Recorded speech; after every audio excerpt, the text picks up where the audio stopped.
What's up, everybody? Welcome back to the channel. In this video, we're going to ask Craig, our resident NBA Piston expert, 5 questions about the Pistons that we're just dying to know here. And he's going to fill us in on trade rumors. We're going to talk about the Pistons. Why aren't we doing better? What can we improve on? And we're just going to go down the list. I got 5 questions for him. Craig, are you ready?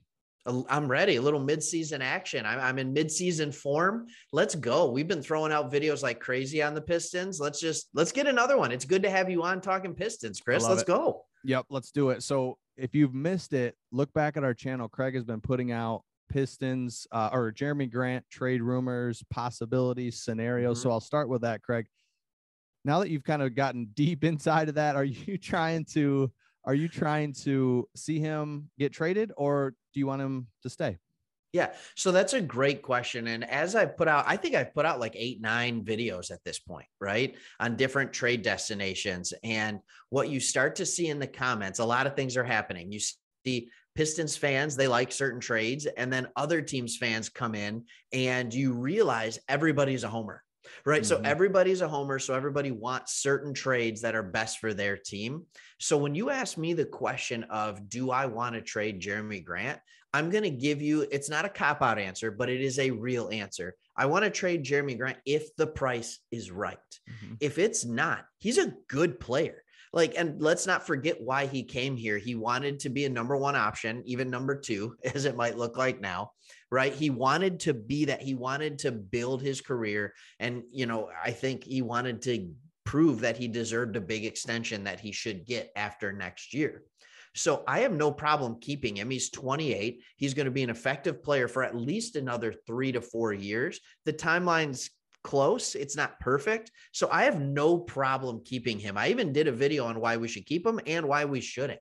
But if you get the right return on your investment, I'm in. So if we have a Jerami Grant trade that brings back like John Collins from the Atlanta Hawks, I don't know how that happens. I'm in. Hands down, you can throw in a 1st-round pick. I'm fine with that because I believe John Collins is a proven centerpiece for a championship caliber team. He's already proving that in Atlanta. So if it brings back someone like that, I'm in. If it brings back a Miles Turner, I'm in. Or if you get a young guy that was a 1st-round talent that has 1st-round upside and another 1st-round pick, I'm good with that too. I think anything less than that, keep Jerami Grant. He's a good focal point. He's always been a good team guy. And why not keep him? Okay. And then, so my next question is Cade Cunningham, just being able to watch him. You had very reasonable expectations going in. Like, hey, he's going to be a rookie. You've said it multiple times where he's going to give us 20 a night, or he's going to give us 2 a night or something like that. 7 or 17, whatever coach said. But that was the Dwayne Casey quote. Yeah. So has he met your expectations? Are you pleasantly surprised? Where are you at with Cade, just seeing him now halfway through the season? He flashes and he flashed. The flashes are happening more. So in the first 20 games, he flashed 2 or 3 times. And now he's flashed 2 or 3 times in the last 5 games, 3 games. I mean, he went to Denver and put up that amazing game where he went 34, 8 and 8. Last night, as of recording this video, he went 19, 10 and 10, had his 2nd triple double. Now, he's really struggled from the field the last couple games, but I think he was 6 of 21 or something last night. But anyways, he's struggling a little bit from the field. I think that's the thing that I'm trying to figure out, is he's really streaky with his shooting at this point. But when you say, has he exceeded my expectations or gone below? I think he's exactly where my expectations are. He's shown more athleticism. The ability to finish around the rim has actually been really good. His shooting hasn't been quite as good as I thought it would be. It's more streaky than I thought. And that's the main problem I see with this team. I think this is another question entirely, but there's streaky shooting across the board, which is what's causing some of our stumbling. But anyways, Cade, be patient. He's going to be good. I feel like he just keeps adding a few things to his repertoire, and that consistency comes with experience. And my hope is that it's no different with Cade and that he becomes more consistent the older he gets. But again, he's a rookie. He's averaging 16 points, 5.5 boards, 5.5 assists. His shooting numbers are not great, but he's putting up numbers. He's leading a team that's bad. People can key on him, get some more talent around him. And I think you're going to see him flourish for sure. Okay. And like a 20, 7-7 kind of guy. And if you have that on your team, you're doing all right. Good. Yeah. Okay. For sure. So question number 3 then is, if you would have told me that beginning of the season, we'd be feeling pretty good. Just Cade's doing well. He's streaky, you know, he's feeling pretty good. So then in your eyes, why aren't we better in year 2 with the second worst team? Why aren't we just better? Yeah. And it's a good question, right? Because you're thinking to yourself, all right, Cade's going to come and he's going to give you 16, 5 and 5, right? You already have Jerami Grant. You have Saddiq Bey, who, I mean, if he had full 82 last year, he would have destroyed the 3-point rookie record. So you have all these guys. You figure Killian's going to develop. Isaiah Stewart proved that he was going to be a pivotal piece in this. And you're thinking to yourself, like, you know what? We could be better than people think. Like, this could be a 35-win team or something like that. I think some people were hopeful in that, but there are a lot of missing pieces. This is a rebuild. Everybody wants to jumpstart and kickstart a rebuild. And there's a reason it usually takes 3 or 4 years. And it's because you have missing pieces. Right now, the main missing piece, you were just talking about watching the game against Orlando and how we're just giving up buckets left and right. There's no resistance. And Orlando's bad. Like, they're not good. And it's because we don't have a center that is a defensive stopper. Isaiah Stewart does a great job for being 6'8". Like, for being 6'8", he does a good job, but he's limited. And then you're bringing, for the last 3 months, you're bringing Trey Lyles off the bench as your backup center. I mean, 6'8" to 6'8", like, I mean, it's not going to work. It just, the discrepancy is too much. You don't have anybody that's protecting the rim. So you have to play defense in an entirely different way. So basically it's this season, it's been, if a team's hitting shots, we're done, because we can't allow penetration. Because if we do, it's over. We got nobody stopping it. And then on the offensive end, like, I love Isaiah Stewart. Don't get me wrong, but the dude right now is a backup center. That's what he is. He should be a backup center playing 18 minutes a night, playing hard as all get out for those 18 minutes a night and putting up great production. His production over 30 minutes a night this year is pretty much identical to what it was over 20 last year. That's what he is at this point in his career. And with his height, unless he develops a consistent jump shot, that's probably what he's going to be moving forward. So I think that's the missing piece, is a bouncy paint rim defending center is the biggest missing piece of this team right now. Okay. And that was my next question. So you already hit it. For defensively, we need a rim protector, because you said it. We can't play aggressive defense, because if you go by us, layup. Yep. And then you're in trouble. And then offensively, you said it a couple questions ago, being streaky shooting team. Ooh. Sometimes it works. Everyone's hitting. It's like, let's go.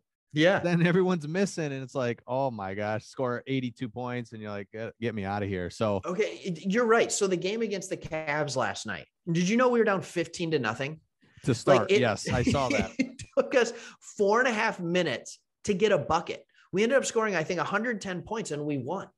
Like, it doesn't make sense, but when you're streaky, that can happen. The problem is when you combine streaky with being a young team. And I'll even, because I stole a different question of yours, I'll even answer the why aren't we better in year 2 question for you. I think a lot of people forget that for the first half of the year last year, we had Derrick Rose, we had Mason Plumlee, we had DeLon Wright. For 10, 15 games, we even had Blake Griffin. So we had these veteran guys. And Mason Plumlee, for all of his faults, AKA can't shoot, right? I mean, he was a decent enough defender. He was at least a presence in there for shot blocking. He was a springy guy, so he was a pick and roll threat. I mean, these are the things that we are absolutely missing, because if you don't have a roll threat, you can run the pick and roll with Cade Cunningham all you want and Killian, but they're still going to have 2 guys on them by the time they get to the rim, because they don't have to respect Isaiah Stewart's jumping ability. It's just, it's hard, man. So it's just not a complete team yet. And I think a lot of people are hoping we use this trade deadline to make us a more complete team, to get that center, or at least fill in one piece. And then you fill in another piece in the draft coming next year with what should be a top 5 pick. Perfect. And last question, is Dwayne Casey the right coach, or does it matter right now? Or is it just like ride him out? What would you do right there? Yeah, I think it does matter. I was just listening to a podcast, and it was a Pistons podcast, and they did a combo with the Sacramento Kings. And to listen to the guy doing the podcast for the Kings, he has been miserable, like miserable since they traded Chris Webber, basically. And so since they lost Chris Webber, because they have had 20 years of just garbage because they've never had a coach that develops talent. They've had top 10 pick after top 10 pick after top 10 pick, and nobody is getting any better. Here's the thing. I understand people's frustration with Dwayne Casey. I can understand the reluctance to pull some of the vet guys and play the rookies more and things like that. I think earlier in the year, everybody was just getting so mad that Corey Joseph was playing a ton and not Saban Lee. Well, that's proven to be a really good decision because Saban Lee has been hot garbage this year. I know that's kind of mean. I don't want to say it like that. I mean, he's still developing. He just doesn't have a jump shot yet that's consistent. So you need that. So I think Dwayne Casey, what you know about him is he's proven to be, one, a winner, two, even better than that, he's been a very good developmental coach. We are in the developmental stages. Yep. My concern for Dwayne Casey is that he develops this team, and in 2-3 years, we're where we want to be. And the same thing happens to him that happened in Toronto, where we say, okay, we've reached it. Now you got to go so we can get to the next level. But no, I don't think you get rid of Dwayne Casey. He's proven. Like, he's just proven. And what's your point this year? Like, I mean, not you personally, Chris, that's not an attack on you, but like, what's the point? Like, get another coach so you can get 5 more wins, still not make the playoffs, and pick 7th instead of 2nd. Like, yeah, I don't see it. Keep Casey. It's fine. Okay. And that's because we just live in a world where it's, if you're not winning, get the coach. Like, that's what have you done for me lately? Yep. Yeah. That's the easiest first thing. And that's all I'm so curious to see is like, is he the problem? It's like, no, we got too many issues. So, all right, you nailed it, man. So many teams do that. And I know we got to end the video, but so many teams do that where they're just like, you know, oh, we want to win a little more now, and we're going to fight for that play-in spot. We're going to fight for the 6, 7, 8, 9, 10 area. And it's just like, why are you doing that? Like, don't be good till you're good, right? Yep. Don't be good till you're good. It's okay. Yeah, exactly. So that is that's good to know, because I think, like you said, we were so excited just because we had the number 1 pick, and it was like, oh, all right. But we got pieces, so it's good to know. We just need a couple more. We need a couple more. Okay, awesome, man. Well, no, you nailed it. We're gonna do more of this. Just keep kind of rounding up the Pistons stuff and see what's going on throughout the season. So we hope you've enjoyed this video. Consider subscribing. We talk about Lions and Pistons on this channel, and we'll see you on the next one.